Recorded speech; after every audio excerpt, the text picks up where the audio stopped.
तारीफ जो करता हूँ मैं खैरुल अनाम की, इज्जत बुलंद होती है मेरे कलाम की। मेरी कब्र में तशरीफ लाएंगे हुजूर, आदत बना रहा हूँ दुरूद व सलाम की।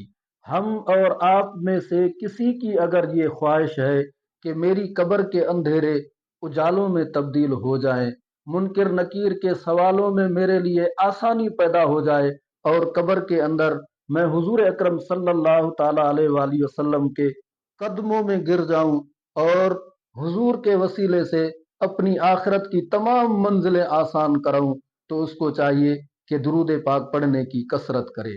क्योंकि दुरूद शरीफ पढ़ना एक ऐसा अफजल अमल है जिसकी कबूलियत में किसी किस्म का कोई इहतिमाल नहीं होता।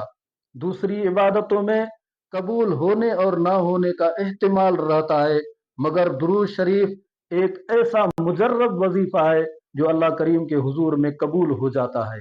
क्योंकि हुजूर अकरम सल्लल्लाहु ताला अलैहि वसल्लम ने इरशाद फरमाया, मन सल्ला अलैहि वाहिदतन सल्लल्लाहु अलैहि अशरा, जिसने मुझ पर एक मर्तबा दुरूद पढ़ा, अल्लाह करीम उस पर 10 मर्तबा दुरूद पढ़ेगा। तो आइए हम और आप अपनी इस खूबसूरत जिंदगी को खूबसूरत बनाने के लिए रोजाना कसरत के साथ हुजूर अकरम सल्लल्लाहु ताला अलैहि वसल्लम के हुजूर में दुरूद व सलाम के नजराने पेश किया करें। अपने दोस्तों में और अपने मुतअल्लिकीन में दुरूद शरीफ पढ़ने का माहौल बनाएं कि कुछ भी हो जाए, हमारा कोई दिन भी दुरूद व सलाम पढ़े बगैर खाली नहीं रहेगा।